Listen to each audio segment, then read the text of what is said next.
Today I'm going to show you how I changed these hub seals on the wheels of a utility trailer. The size seals that you put in here may vary depending on the brand and type trailer and axle. So what I usually do on something like this, I'll pull an old one out, carry it up to the parts store with me. A good parts man, he can take that seal and measure the inside and outside diameter of your old one and match it up to your new one. They can do the same thing with the bearings if you have to change bearings in them. And the first thing I got to do is remove that old cotter pin out so I can take that nut off. You have to pull your pins around and try to get them as straight as you can. And I will also suggest I would buy new cotter pins to install back when you put it back together.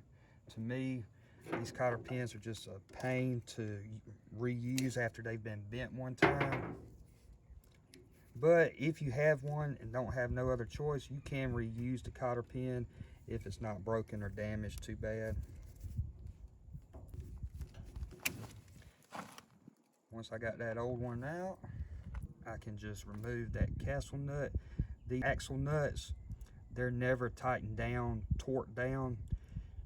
I'll explain a little bit more about that when I go to reinstall it. But most of the time you can spin them off with your fingers. If you can't, you can take a wrench or a pair of pliers and get it busted loose. Usually behind that castle nut will be a washer. You can pull this hub out some to get that washer loose and out of there. Note of how the washer is made. This one's got a flat part here where it just goes on the spindle one way. And usually these washers will have some sort of bevel to them. One side may be beveled a little bit. Try to notice things like that. Remember how it came off that axle and put it back on there the same as that way. Once the washer's out of the way, usually that outer wheel bearing will come right out of that hub. I'm just gonna go ahead and take it out so it don't fall in the dirt. And then this hub will just slide all the way off. And there's the oil seal that I'm gonna be showing you how to change. Your inner wheel bearing is here if you want to check that wheel bearing out. While I'm right here, I'm gonna clean some of this grease off of this part of the spindle. This part of the spindle is where the seal actually rides on. A lot of times you'll get a rust ridge built up around there and it may be a little rough. What I do, I take me a piece of fine sandpaper like 1000 grit, or take some emery cloth and just buff this area out. Don't take too much material off where you're actually changing the size, but just try to knock some of that rust off that ridge, because that rust and that roughness on that ridge can cause your new seal to fail. I'm just taking enough off just to knock the roughness out of that rust ridge. All the way around it and smooth it out. Now it comes time to get this old seal out. A lot of these seals can be pressed in there and stuck in there real good, so it takes some leverage to get them popped out. So what I did was I mounted the hub back in the wheel and just attached it with a couple of lug nuts. And now it's held in place, and now I got a whole lot more surface area to hold on to while I pry that seal out. Now you can use something like pry bars or screwdrivers to pry that seal out. I got this little cheap seal pulling tool from Harbor Freight. It was just a few bucks, and in my opinion, it's worth it. You can get in there, and what you have to do is get up under the seal and you got to pry it out. These things can be really in there, so I'll take a hammer and hit the handle of the pulling tool with it to help pry it out. And it comes right out. This would be the time where you would want to check that inner wheel bearing, make sure that it's not damaged or needs to be replaced. If you need to replace it, you can do that at that time. I'll make a separate video and I'll link it up there in the information button on how to hand pack wheel bearings. Before you go putting the new seal in, you want to make sure that you got this inner part that the seal sets in that it's clean and you don't have any dirt or grit or anything in there. When you install these, you want to make sure you drive it in perfectly straight, that it's not caught to one side or the other. If it does, it'll get bound up. You won't be able to get the other side in, and then you wind up messing up a good seal. I suggest using some sort of rubber hammer or rubber mallet. Now you can just start it, get it started straight, and just slowly tap around it and work it in, but it's real easy to mess it up and get it crooked doing that. It works best if you got something that can fit over this seal that you can apply even pressure straight down with. They make special tool kits to do it with, but you can use like a socket that's that size, or what I got, this is out of a ball joint press kit, and this fits on it pretty good. You can get a piece of pipe from the hardware store that size, all that'll work. But you just want to make sure you get it started straight, get that even on there, and just slowly get that seal started.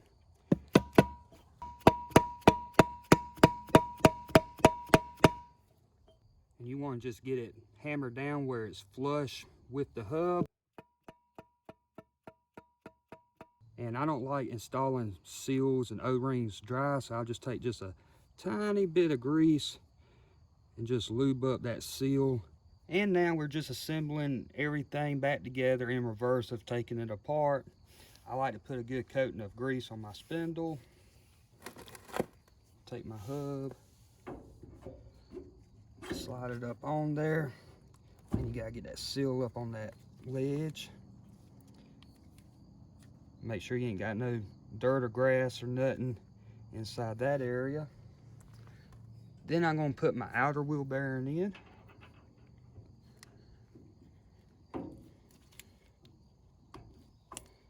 There we go. The washer in the same direction as it came off. Now, installing these castle nuts, this isn't something that you torque down to make it real tight.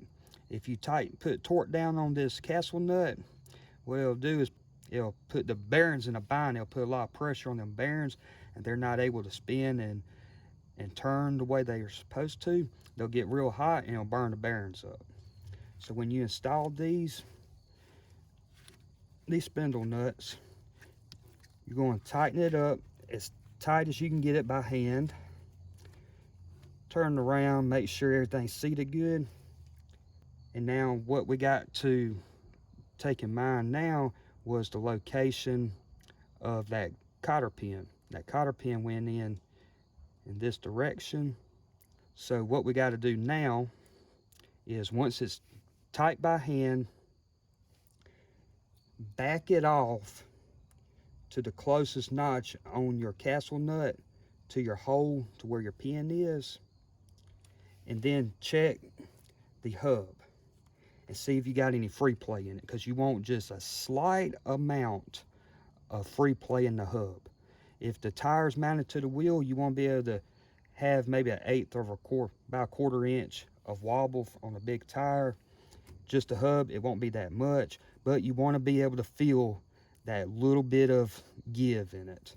Right now I can't, so I'm going to back the nut off to the next spot on my castle nut where I can put my cotter key, my cotter pin through the axle. Now I got it to the next spot, and I'm going to check this hub and see if I can get any free play in it. And now I can feel just a slight little bit of play in it. Not much, but just a little. You don't want to have it too loose, but you want to have just ever so slight amount of play in it. And now I'm going to take a new cotter key and install it. And when I install it, I want to make sure that I got it seated in there good, and these tongs bent out to where they're as flush with this castle nut as possible. That way I can put my dust cover on and don't have to worry about it rubbing on the inside of it. Get that seated down. I'm going to twist it around. as good as I can and do the same thing with the other one. And you may want to take something and make sure you got that pressed down good while you do this, so you got in there as tight as possible. And now I'm going to take my dust cover. I'm going to just kind of sit in place to make sure that that cotter pin is put in to where it's not going to rub the inside of it.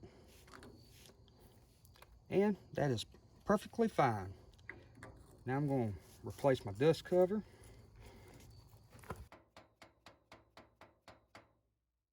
Now, all I got left to do is pump my grease buddy back up with grease. I'll spin it around some, pump some more grease in it until I got it full, and I'm done. Besides putting the wheel back on. I hope you found the video helpful and the information in it useful. This is the way I've always done it, and I've never had any problems arise from it. If you liked the video, give it a thumbs up, comment down below, and subscribe to the channel, and thank you for watching.